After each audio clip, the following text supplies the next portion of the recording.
뭐 생활의 리듬들이 많이 깨지기 때문에 좀 뭐랄까요, 우울하다 이런 것들이, 예, 그거를 이제 코로나 블루라고 이렇게 말을 하는 것 같습니다.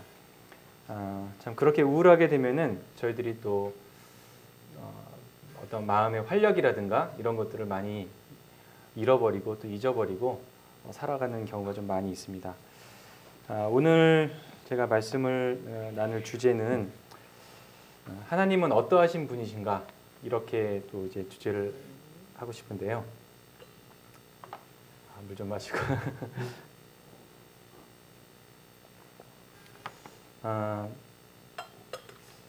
우리 그리스도인들의 이 목적이 뭐냐, 우리 삶의 목표가 뭐냐 이러면은 제가 그렇게 여러분들한테 묻는다면은 우리 형제 자매님들은 어떻게 마음속에 대답을 하실까 또 궁금하기도 합니다. 여러 가지 그 목적이 있을 거라고 생각이 듭니다. 하나님을 영화롭게 해드리고 내 삶을 다 주님께 드리고 뭐 여러 가지 것이 있을 것 같은데, 저는 하나님을 좀 알고 싶다는 생각이 듭니다. 내 평생에 하나님이 어떤 분이신지, 어떻게 나한테 말씀하시고 하나님이 누군지, 저를 불러주시고 구원을 해주셨는데 그 하나님의 생각은, 나에 대한 생각은 또 어떤 것인지, 이거를 굉장히 좀 알고 싶은 그런 생각이 계속 이제 들게 됩니다. 하나님 굉장히 신비하신 분이실 것 같아요. 정말 신비하셔요. 때로는 우리가 이 자판기 있지 않습니까? 뭐 메뉴가 있어가지고 이거 내가 좋아하는 거야. 1,500원 요즘엔 많이 올랐더라고요. 옛날 동전 하나로만 되는 게 지금 뭐 3개, 4개 막 들어가고 지폐도 먹고 막 이러는데, 그렇게 딱 해서 돈을 넣으면은 탁탁 나오는, 이렇게 하면 하나님이 이렇게 반응하셔. 뭐 그런 분을 원할 때도 있는데 대개는 그렇게 제가 그렇게 알고 사는 것 같습니다. 근데 하나님은 그렇지 않으시더라고요. 예, 그렇지 아니하시고, 그리고 이제 절대적으로 나의 생각과는 상관이 없으시고, 또 나의 어떤 부정적인 생각, 어떤 잘못된 생각, 이런 것과 하나님이 행하시는 일은 또 너무나 또 관계없이 가시고, 이런 것들이 굉장히, 제가 이제 육신이 있기 때문에 어떤 하나님과의 부조화를 많이 느끼게 되는 것 같습니다. 그런 가운데서 하나님이 이제 어떠한 분이신가를 계속 알았으면 좋겠다, 이런 생각이 들었습니다.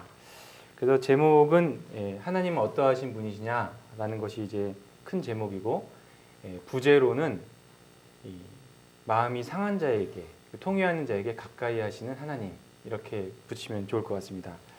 근데 그거를 영어 성경을 이렇게 보니까 broken heart and crushed in spirit, 이렇게 돼 있더라고요. 그러니까 broken heart, 마음이 막 쪼개져가지고 갈갈이 이제 된 거, 그것을 우리나라 말씀에는 상한 마음이라고 얘기를 하시고, crushed in spirit, 영혼이 완전히 그냥 꽉 눌려가지고는 이렇게 짓눌리고 으깨지는 거, 그것을 통회하는 마음이다, 이렇게 표현을 한 것 같습니다. 엊그제 제가 영화를 한 편을 봤는데, 영화를 뭐 자주 보지는 않습니다. 정죄하지 마시고. 옛날에 영화 보면 막 죄 짓는다라고 생각을 했었는데, 진짜로 그렇게 생각하고 살았어요. 그래서 몰래 봤어요. 근데 그 영화 제목이 아일라라고 하는 그 영화였습니다.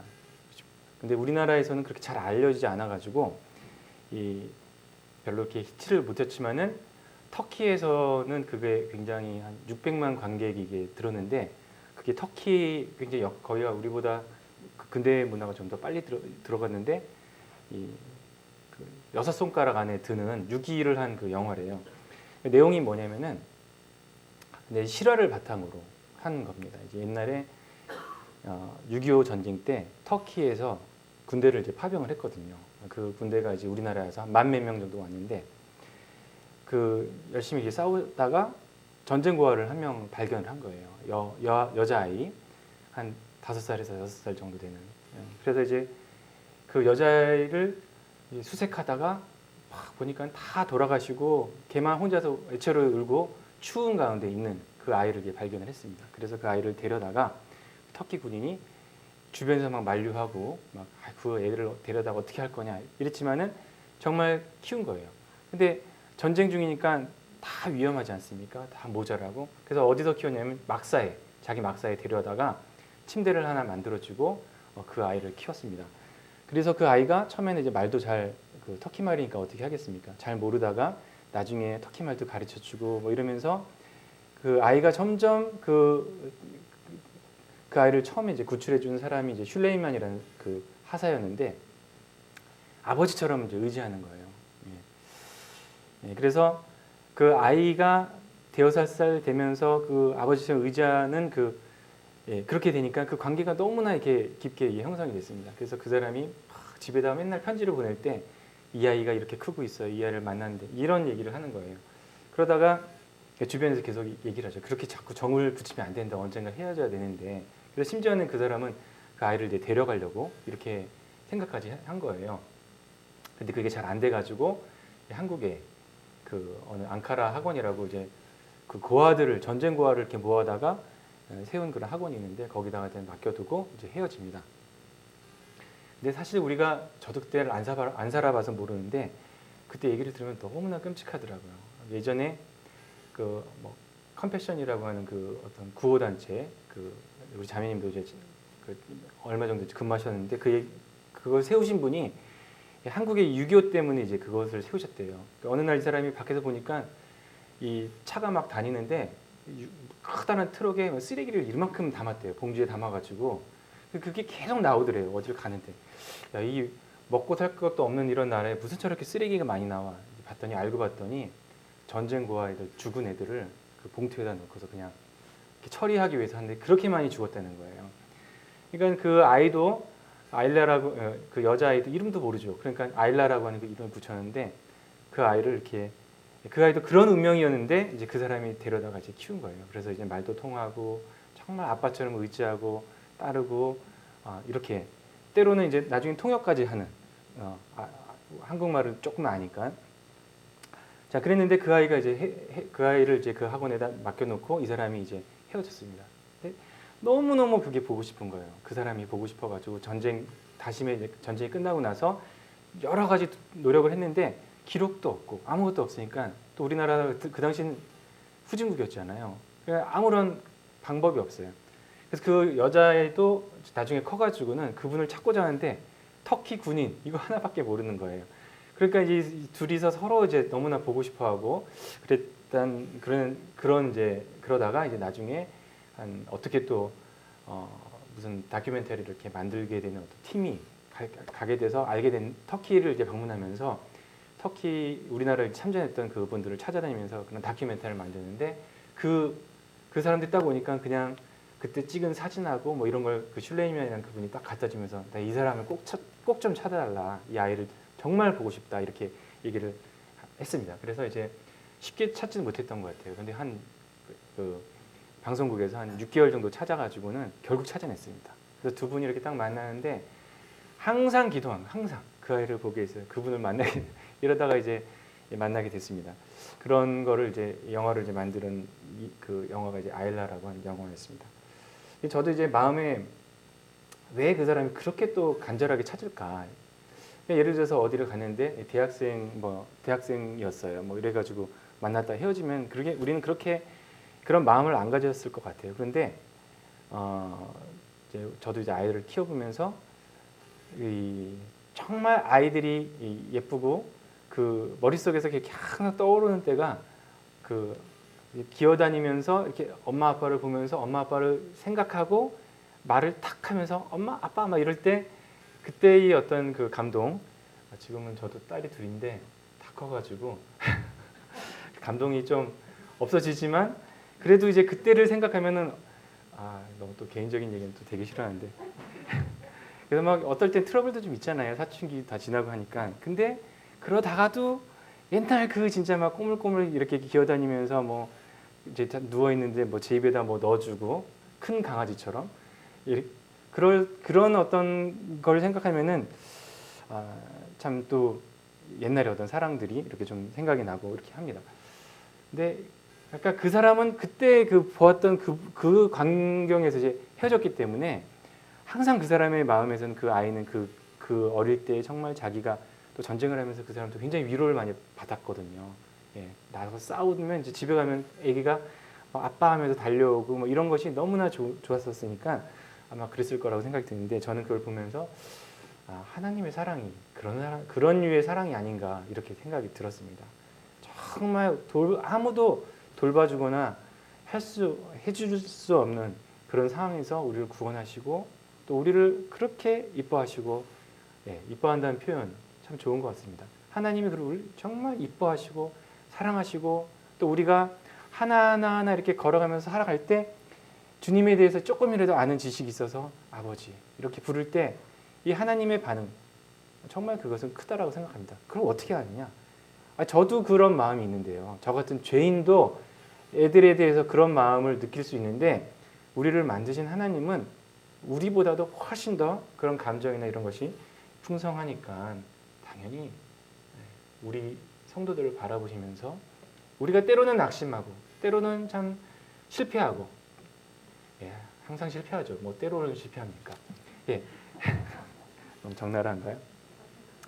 그렇다 할지라도 하나님은 정말 저희들을 그런 관점에서 그런 사랑의 모습으로 그런 사랑의 눈으로 저희들을 바라보십니다. 그래서 때로는 우리가 하나님의 사랑을 얻기 위해서 우리는 뭔가 해야 되지 않느냐. 참 이상해요. 잘못했으면은 주님 제가 잘못했습니다 이렇게 하고 이렇게 하면 되는데 뭐 하고 싶어요. 뭐 해야 된다. 이런 어떤 게 자동적으로 이렇게 하는데 제가 성경을 보니까 그것과는 상관이 없다라는 거를 생각하게 되는데 그게 저는 일단은 하나님의 신비라고 생각을 합니다. 그래서 제가 요즘에 그 창세기를 야곱의 그 길을 이렇게 저희들이 이제 보게 되는데 그 에서와 야곱을 저희들이 이제 많이 이제 볼 수가 있습니다. 에서는 그분이 하나님을 아는 사람이냐 이렇게 얘기할 때 그분의 그 기록을 쭉 보면은 하나님을 아는 그런 기록이 별로 나타나지 않습니다. 하나님을 아는 기록은 어디서 저희들이 알 수 있습니까? 그것은 하나님의 이름을 부르는 그런 것에서 알 수가 있습니다. 그래서 하나님을 아는 사람은 하나님의 이름을 부릅니다. 여호와 하나님의 이름을 부르고 여호와께 기도하고 여호와께 단을 쌓고 이게 일종의 패턴입니다. 왜냐하면은 그걸 이제 언약이라고 할까요? 하나님과의 그 언약 가운데서 하나님의 그 부르심을 그 사람이 알고 있기 때문에 이렇게 기도로서 그것이 이제 나타나는데 에서는 전혀 그것이 나타나지 않습니다. 복을 받기는 원해요. 복을 어떤 물질적이고 눈에 보이는 것을 받기는 원해서 열심히 노력을 하는데 그 복의 근원인 하나님에 대해서는 별로 관심이 없는 것 같습니다. 그래서 하나님의 복은 하나님의 그 복들 내가 너를 복주겠다라고 하는 복은 그냥 물질적인 그 복이 아니거든요. 제가 그래서 말씀에 이렇게 쭉 보면은 특별히 하나님이 아브라함을 복 주실 때 내가 너를 복을 주겠다라고 하실 때는 복의 근원을 말씀하시거든요. 너로 인해서 복을 받는다. 그리고 또 이삭에게 말씀하실 때도 이삭이 야곱에게 말씀하실 때도 하나님께서 아브라함에게 허락하신 복을 너한테 주도록 이 두 번째 이제 그렇게 축복을 하거든요. 그리고 이제 야곱도 나중에 이 요셉의 그 아들들을 축복할 때 내 조부 아브라함과 아버지 이삭이 섬기던 하나님. 그래서 항상 아브라함을 이렇게 넣어서 기도를 합니다. 그것은 뭐냐면은 아브라함과 관련된 그 기도의 끝은 무엇으로? 그 복의 이 종착역은 무엇입니까? 바로 그리스도입니다. 그래서 그 하나님의 모든 복의 끝은 그리스도로 딱 이렇게 결말이 되는데 그것은 그냥 단순하게 우리 물질적인 그 복과는 조금 다른 것이죠.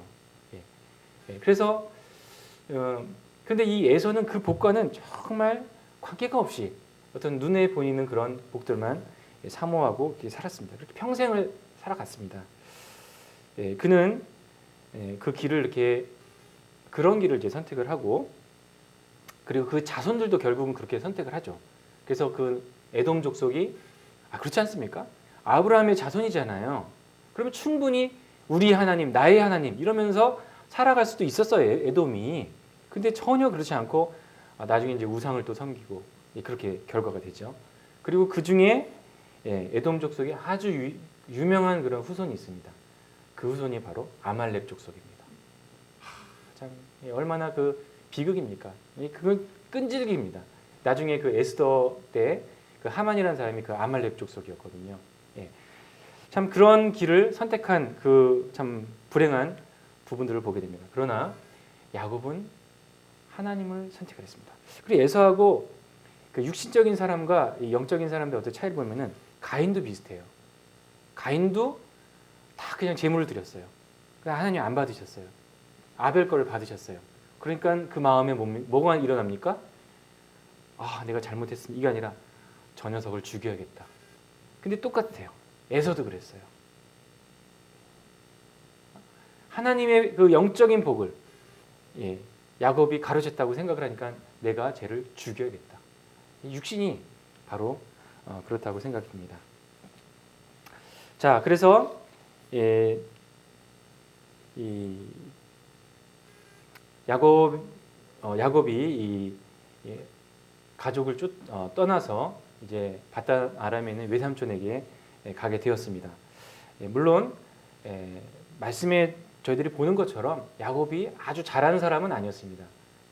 그리고 그 이름도 간교한 야곱이라고 할 정도로 그 발뒤꿈치를 잡았다 이것이 그게 평생 쫓아다니고 어떤 간교한 이미지가 야곱에게는 있습니다.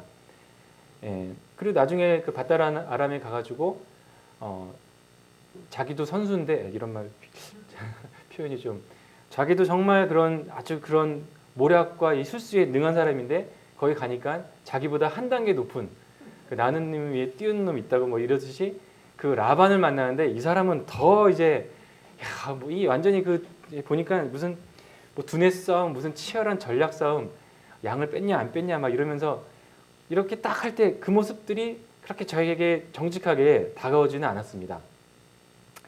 자, 하여간 자기를 죽이려고 하는 그 에서를 떠나서 그가 바단 아람까지 가는 길인데 정말 그 길은 대략 그 지도를 보면 한 1000km 정도 이렇게 되는데 쉬운 길이 아니었습니다. 지금은 뭐 1000km 간다 그러면 기쁘죠. 뭐 휴가 얻어서 뭐 차를 빌리든지 이렇게 해서 모텔을 전전하며 맛집을 찾아서 이렇게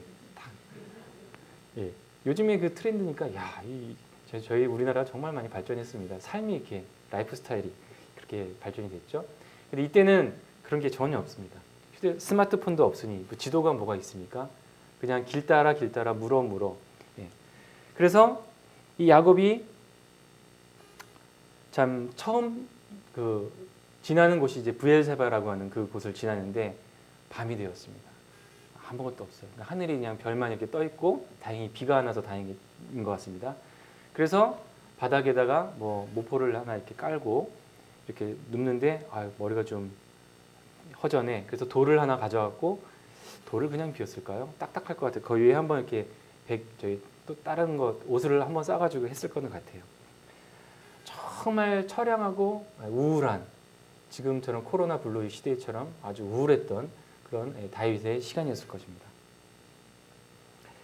그리고 어떤 그 정당성도 별로 없고 아버지를 속였다가 화가 나니까 이제 에서가 자기를 죽이려고 하고 그래서 어쩔 수 없이 가는 길이었습니다. 빈손으로.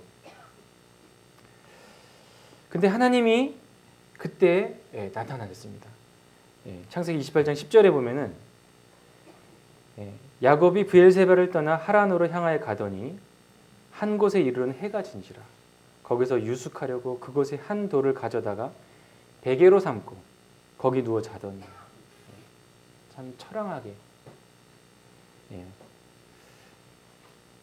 12절에 꿈에 본즉 사닥다리가 땅 위에 있는데 그 꼭대기가 하늘에 닿았고 또 본즉 하나님의 사자들이 그 위에서 오르락내리락 하시고 그래서 꿈속에서 비전을 봤습니다. 비전을 봤는데 사닥다리, 어떤 말씀은 사닥다리로 돼 있고 어떤 말씀은 계단으로 돼 있는데 제가 볼 때는 계단이 조금 더 좋은 것 같아요. 사다리는 좀 위험해 보이지 않습니까? 아무리 크고 그래도. 근데 계단은 그래도 안정적인 걸로 보이는데, 예, 저는 계단 쪽에 어떤 번역이 그걸 제가 좋아합니다. 자, 그래서 그 계단이 쫙 있는데 거기 천사들이 막 왔다 갔다 하고 막 이러면서 아주 바쁘게 돌아다니고 아주 또 품위 있게 또 천사들이 걸어갔다가 내려갔다가 막 이러면서, 예, 천사들은 하나님의 명령을 받아서 지금 하는 것이죠. 그래서 꼭대기를 보니까 하나님이, 예, 13절에 또 본즉 여호와께서 그 위에 서서 이르시되, 예, 뭐 얼굴은 못 봤겠지만 나는 여호와니 너의 조부 아브라함의 하나님이요 이삭의 하나님이라. 내가 누워 있는 땅을 내가 너와 네 자손에게 주리니 네 자손이 땅의 티끌같이 되어 내가 서쪽과 동쪽과 북쪽과 남쪽으로 퍼져갈지며 땅의 모든 족속이 너와 네 자손으로 말미암아 복을 받으리라. 내가 너와 함께 있어 내가 어디로 가든지 너를 지키며 너를 이끌어 이 땅으로 돌아오게 할지라. 내가 내게 허락한 것을 다 이루기까지 너를 떠나지 아니하리라. 이것이 저에게는 참 신비입니다. 야곱이 뭔가 뭐 잘한 게 있는지, 뭔가 주님을 뭐 잘 순종하게 한 것이 있는지, 뭐 무슨 큰 하나님을 위한 전쟁을 위해 다 이겼더니 하나님께서 쫙 그냥 환상을 막 이렇게 보여주시고 이렇게 한 것이 아니라 가장 야곱에게 있어서는 앞이 보이지 않고 쫓겨나서 그 먼 길을 가야 되고 내가 왜 이렇게 벌을 받지? 아버지를 속여서 그런 건가? 이러면서 그 마음에 우울할 때 하나님은 이렇게 당신을 보여주셨습니다. 우리도 때로는 내 현재의 상태가 막 이러면서 막 복잡하죠.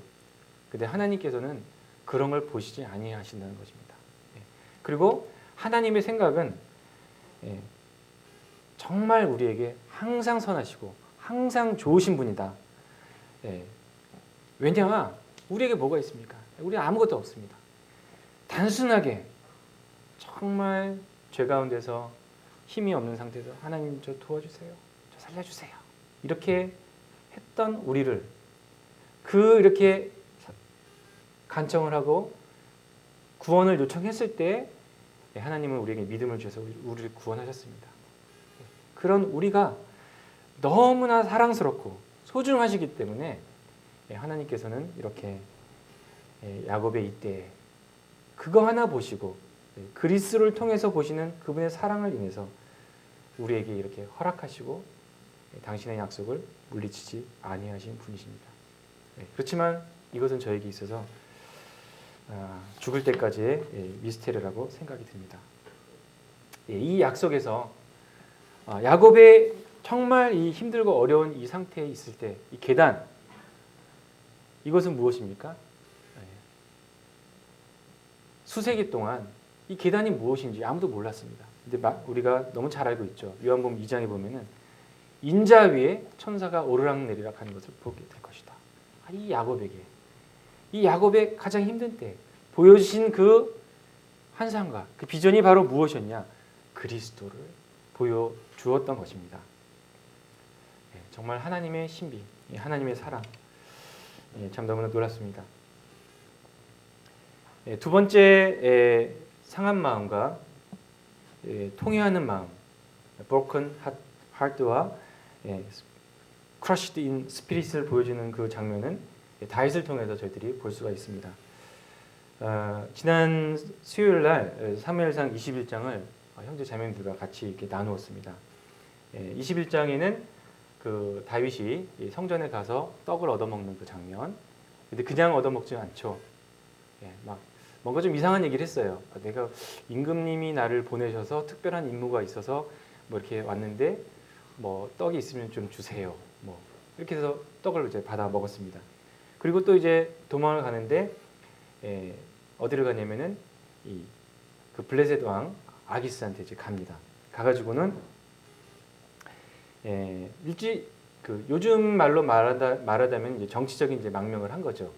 그래서 자기를 좀 보호해달라 이렇게 딱 왔습니다. 나는 다윗인데 사울이 나를 죽이려고 해서 내가 당신께 몸을 의탁하기 위해서 왔습니다.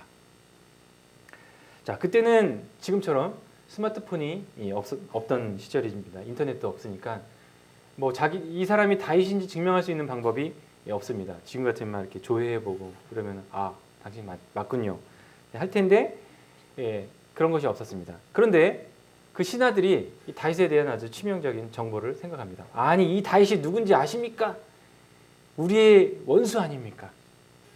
우리의 그 용사 골리앗을 죽였던 사람이고 그 당시 유행했던 노래가 있습니다. 이러면서 그 노래를 이렇게 대지 않습니까? 사울은 천천을 죽이고 다윗은 만만을 죽였다. 야, 이 굉장히 유명했던 노래인가 봐요. 그 당시에 정말 그 세대를 뭐 이렇게 했던 입술로는 뭐 빌보드 탑 이렇게 그런 말이 나오네요. 자, 그렇게 유명한 노래의 주인공 다윗이 아닙니까? 라고 이렇게 알아봤습니다. 정말 사울이 무서워서 왔는데 다윗에게 또 죽음이 이렇게 막 오는 것을 다윗이 경험을 했습니다. 그래서 다윗은 그 순간 정말 하나님께 간절히 부르짖었습니다. 간절히 부르짖었다는 것이 어디에 나오냐면 시편 34편에 나옵니다. 그 이유가 쫙 그 전체 그 다가 그 당시에 이 다윗의 마음을 표현했던 마음입니다. 그래서 부르짖었다, 구했다라는 말이 이 34편에 보면은 한 대여섯 번이 나옵니다. 내가 부르짖고. 네, 우리 형제자매들 한번 하나님께 부르짖은 적이 있으신가요? 힘들고 어려울 때 아마 있을 거라고 생각이 듭니다. 그래서 간절히 부르짖으면서 하나님 도와주세요 이렇게 하면서 하나님을 그 자리에서 선포하고 내가 다윗이요 이러면 좋았겠지만 그렇게 안 하고 어떻게 했습니까? 문에다가 어기적 거렸다는 말이 영어 표현을 머리를 박았다고 마크 이렇게 돼 있더라고요. 이렇게. 그러니까 그 머리를 문에다가 막 퍽 이렇게 박으면서 입술에 막 입에서 막 침을 막 거품을 막 이렇게 물면서 이렇게 막 했습니다. 제가 그걸 더 자세하게 리얼하게 하면 또 충격을 받으실 것 같아요. 이렇게 막 머리를 쿵쿵 박고 막 이랬습니다. 그러면서 막 마음속으로는 하나님 도와주세요 이렇게 아마 간절히 기도를 했었을 것입니다. 자, 그래서 그 아기스가 왕이 뭐 다윗을 죽이는데 칼 좀 갖고 와 이렇게 하는 게 아니죠. 끌어내라, 죽여라. 정말 이 두 마디면은 다윗의 이 삶은 거기서 끝나고 이제 뭐 우리가 보는 다윗의 이유는 없습니다. 근데 이제 하나님의 이 약속이 있죠. 다윗은 하나님의 약속을 받은 사람이었습니다. 이스라엘의 왕이었습니다. 자, 그렇게 기도할 때 두 마디면 다윗의 인생이 끝날 수 있었지만은 하나님께서는 아기스의 마음을 그런 어떤 진지한 마음에서 얘를 죽여야 되냐 말이냐 이런 진지한 마음에서 그 모습을 보면서 다윗의 연기가 정말 대단했을 것 같아요. 살살하지 않았을 것 같아요. 완전히 막 날라치기 하면서 막 그걸 보면서 아기스의 마음이 그런 진지함에서 아주 좀 불편했어. 이게 불편한 마음으로 바뀌었습니다. 그래서 그 말도 되게 아주 그 시니컬하게 냉소적으로 얘기하죠. 야, 나한테 미친 사람이 충분한데, 응? 미친 사람들이 충분한데 또 데리고 왔냐? 이렇게 얘기를 하면서 쫓아내라고, 죽여라 대신에 쫓아내라는 말을 했을 것입니다.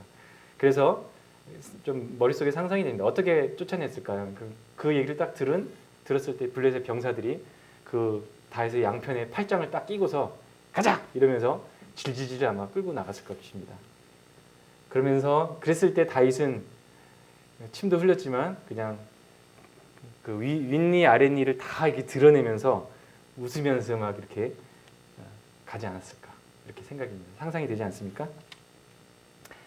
그런 그 다윗의 마음에는 찬양이 가득 찼었습니다. 34편을 잠깐 한번 열어보겠습니다. 시편 34편입니다. 1절에 이렇게 기록이 되어 있습니다. 한번 우리 형제자매들 한번 같이 읽어보실까요? 1절 시편 34편 1절입니다. 같이 읽겠습니다. 시작. 내가 여호와를 항상 송축하며 내 입술로 항상 주를 찬양하리라. 2절입니다. 내 영혼이 여호와를 자랑하리니 공고한 자들이 이를 듣고 기뻐하리로다. 나와 함께 여호와를 광대하시다며 함께 그의 이름을 높이세. 그래서 이 다윗이 정말 그 8장으로 딱 끌려 나오면서 하나님을 찬양했습니다. 하나님은 얼마나 광대하시고 크시고 위대하신 분이십니까? 그리고 4절 말씀에 이렇게 기록이 되어 있습니다. 제가 읽겠습니다. 내가 여호와께 간구하며 내게 응답하시고 내 모든 두려움에서 나를 건지셨도다. 정말 다윗은 두려웠을 것입니다. 무서웠을 것입니다. 그런데 그때 다윗이 간구를 했습니다. 그리고 그때 하나님께서 다윗을 구원을 해줬습니다. 5절입니다. 제가 읽겠습니다. 그들이 주를 앙망하고 광채를 내었으니 그들의 얼굴은 부끄럽지 아니하리로다. 참 이게 놀랍게 이렇게 얘기를 합니다. 하나님을 앙망하게 되니 내 얼굴에서 빛이 난다. 이 성경에 굉장히 많이 나오는 부분 아닙니까? 모세가 하나님과 같이 있었을 때 그가 나올 때 그 얼굴에 막 빛이 막 이렇게 임했다라고 말을 합니다. 우리가 하나님을 찾을 때 우리는 그 사람의 얼굴을 보면은 저 사람이 하나님과 함께 있었던 사람인지 아닌지를 알 수 있게 되는 것 같습니다. 한나가 하나님께 기도했을 때, 간절히 기도했을 때 말씀의 기록은 그에게 다시 수색이 없었다. 아주 힘들어하는 그런 모습이 없었다라고 기록을 합니다. 우리가 하나님을 앙망할 때 우리의 얼굴에서 광채가 나고 우리의 얼굴이 부끄럽지 아니하다라고 말씀했습니다. 다윗이 행했던 일, 막 머리를 박고 막 침을 흘리고 미친 채 한 그것은 우리가 볼 때 그걸 판단할 수도 있고 뭐 아카데미 나무 주연상이냐 뭐 이런 식으로 얘기할 수 있겠지만은 다윗에게 있어서 그 당시는 아주 필사적인 하나님께 대한 그 기도에 대한 또 그 나름대로의 행동이었던 것 같습니다. 그래서 그것을 그들의 얼굴은 부끄럽지 아니할 것이다 라고 말을 합니다.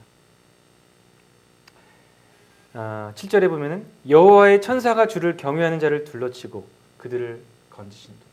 그래서 다윗은 내가 이렇게 기도할 때 순간 물론 항상 그랬겠지만 하나님의 천사가 그를 호위하면서 그를 지키고 있다라고 하는 것을 알게 됩니다. 이 말씀에 보면은 성도들에 대한 표현들이 있습니다. 성도라고 하는 너희 성도들아. 이 다윗이 이걸 어떻게 알았을까요? 이 성도, 거룩한 자들 아닙니까? 신약에 나오지 않습니까? 성도들의 모임, 이 교회지 않습니까? 성도들아, 너희 자녀들아. 누구의 자녀입니까? 이 하나님의 자녀들입니다. 여호와의 눈은 의인을 향하시고 누가 의인입니까? 그리스도께서 그리스도로 말미암아 구원받은 저희들이 하나님의 의인들입니다. 이것은 바로 다윗이 하나님과 깊은 관계 가운데 하나님과의 그 언약 가운데서의 그 관계 속에 있었다라고 하는 것을 보여주고 있습니다. 그래서 이것을 일반화하면 우리 구원받은 그리스도인들 하나님과의 언약이 있는 이런 우리 그리스도인들은 언제나 어디서나 하나님의 이 도우심을 바라며 살아갈 수가 있습니다. 여하튼 이 참으로 힘들고 어려울 때 도우시는 하나님. 동일하게 야곱에게 있어서는 정말 그 어렵고 힘든 가운데 하나님의 이 강권함으로 그냥 나타나셨습니다. 지금은 참으로 이 힘든 가운데 있는 이 다윗의 기도를 들으시고 하나님께서 다윗을 도와주셨습니다. 참으로 이것은 은총이고 은혜입니다. 너무나 우리들은 그 은총과 은혜의 개념을 잘 알고 있습니다. 자격이 없는데 주셨다. 근데 이것을 이렇게 말씀에서 발견할 때 저는 이것은 너무나 큰 신비라고 생각이 듭니다. 그리고 이 신비는 우리에게 역시 적용이 될 수가 있습니다. 20절에 보면은 19절 20절입니다. 의인은 고난이 많으나 여호와께서는 그의 모든 고난에서 건지시도다. 이미 다윗은 자기의 일생을 내다보고서 말을 하고 있습니다. 의인은 고난이 많다. 그렇습니다. 지금도 마찬가지입니다. 그리스도 안에서 경건하게 있고자 하는 자들은 언제 어디서나 고난이 따릅니다. 회사에서 회식할 때 요즘은 좀 덜 그런다고 얘기하는데 술 마셔. 저는 무슨 취하라 성경에는 취하지 말라고는 돼 있지 이러면서 막 억지로 막 그러고 그런 거 참 많지 않습니까? 주님 때문에 주님의 이름 때문에 겪는 그런 어려움들이 세상에는 참 많이 있습니다. 지금 현재 대한민국에서 겪는 어려움은 어디 다른 나라에서 중국이라든가 베트남이라든가 이런 데서 겪는 어려움과는 비교도 할 수 없겠지만 하여간 있습니다. 그런데 여호와께서는 그 모든 고난을 건지십니다. 20절에 그의 모든 뼈를 보호하시며 그 중에 하나도 꺾이지 아니하도다. 의인의 뼈는 꺾이지 않는다. 이렇게 말씀하셨습니다. 저는 참 하나님이 너무나 놀라우신다는 그 생각이 이 말씀은 우리 주님께서 십자가에 달리셨을 때 사람들이 왔습니다. 그 6월절 이제 저녁이 다 되니까 이제 좀 내려놔라. 이렇게 말씀에 의해서 그렇게 이제 바리새인들이 주장을 했어요. 그래서 이제 로마인들이 가가지고 십자가 좌우편에 있는 강도를 보니까 아직은 살아 있어요. 숨을 헐떡헐떡 하고 있어요. 그러니까는 딱 해서 무릎을 꺾어버려요. 그러면은 이제 완전히 그 질식이 돼가지고 곧 사망을 합니다. 근데 주님께 와서 딱 꺾으려고 봤더니 이미 그냥 사망하신 거예요. 호흡이 안 나오고.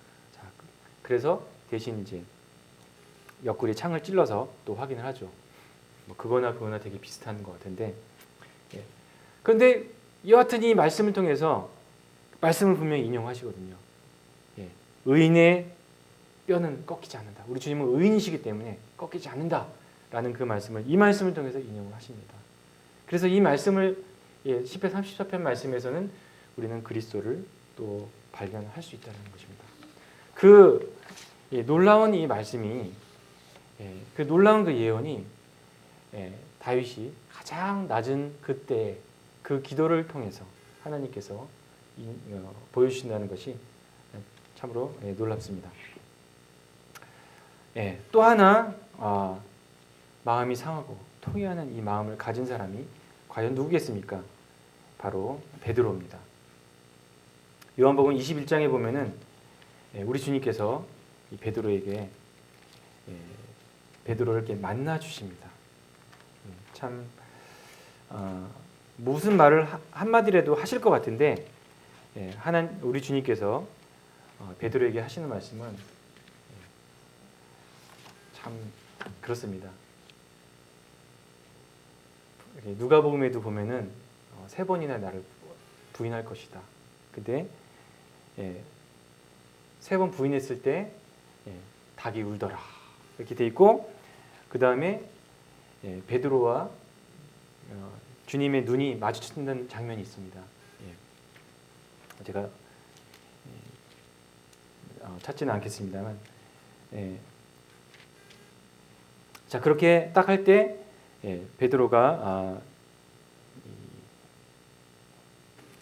61절에 나오네요.